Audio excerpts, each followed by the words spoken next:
This is Joseph Terrell here with SprintCarUnlimited.com. We got Corey Day, who just won the Gold Cup Race of Champions for the third time. And Corey, that's where I want to start. Third-time champion, three in a row now. That joins Steve Kinser. How's that feel? Yeah, it's crazy. It feels just as good as actually winning the race to have my name in the same sentence as the king.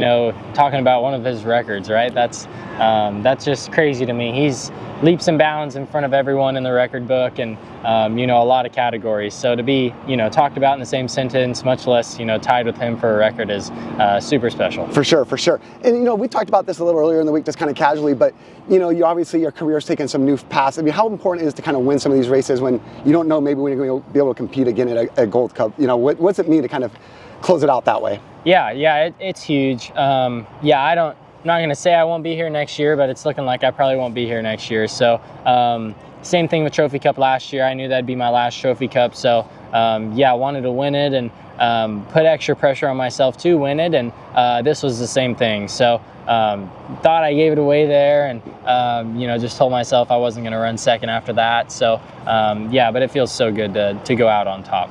All right, let's talk about the race there a little bit. Yeah, Justin got by you there about lap 4, I think 4 or 5. You chased him for a while. You got by him, I think it was lap 23. Obviously the rubber, I think, was in by then. I mean, how did you make that move, and did you know it was time to go?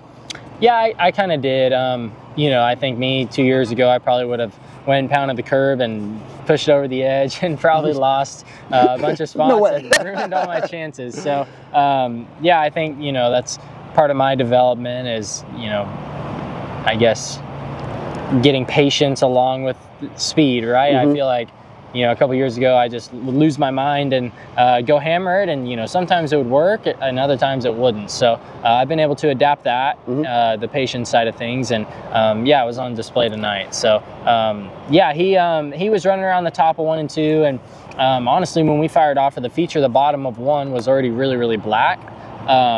And I'd kind of rolled around there on a pace lap, just feeling it out, and it was already, pretty good. So I knew with lap cars running around the bottom and the back, it was only a matter of time until it was going to be in, a lot. And with the bank off too, it's kind of hard to really chalk up and get a lot of grip just because you're coming down the hill, whereas, you're coming up out of the corner off the bottom. So it lends itself to have, really good drive off. And I was just waiting, and he got to traffic and actually moved down over here, and I was able to move up and get a clear lane, and I got right to him.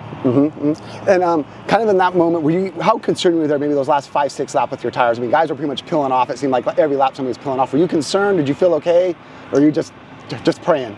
Yeah, I was really concerned. I started getting really bad tire shake coming out of 2, I'd say probably 7 or 8 to go, and I was crawling after that, and I was really scared I was going to get circled because the whole track had rubber. The bottom was just the fastest place to be, but I was so slow around the bottom trying to save my tires right. that I didn't know if I was going to get circled. So I was I got lucky with a couple lap cars missing it in front of me, and got clear of them, and then actually the 9 car pulled way away from me, and I was really nervous, but I wasn't going to go any faster because I was watching people, like you said, blow tires. So super thankful to everyone that blew a tire. I hope they watch this. Thank you for getting off the racetrack. That was pretty amazing. Yeah, I think a yellow flag would have probably killed me, and honestly a lot of other people. So for sure. Really unfortunate to have the track end up that way. I know that's not the way anyone wanted to see it, but I guess they can't get it right every time. Right, exactly. And before we let you go, do you got some people you want to thank? I got a long list, yeah. I have, great new partners for this California swing, Trex Decking, Bearco Redwood, Berry Lumber, International Wood Products, and Weyerhaeuser. They jumped on board, kind of, seeing what sprint car racing was all about. They're, Northern California companies, and they're pretty big. So it was, cool. Really good to have a good swing for them. And, the normal people, Jason and Preston Cross, Myers Constructor, Sand Engineering, Four Seas Construction, Autry Plumbing, Sencal, Driven to Save Lives, Factory Cane, FK Rodden, Smith Titanium, KPC Chassis, Ryder Racing Engines, a lot of people on the 14. Cool. So, cool. Awesome. Well, thank you, Corey. Congratulations on becoming a 3-time champion, doing it 3 in a row, and joining Steve Kinser in the history books. And that's it for tonight.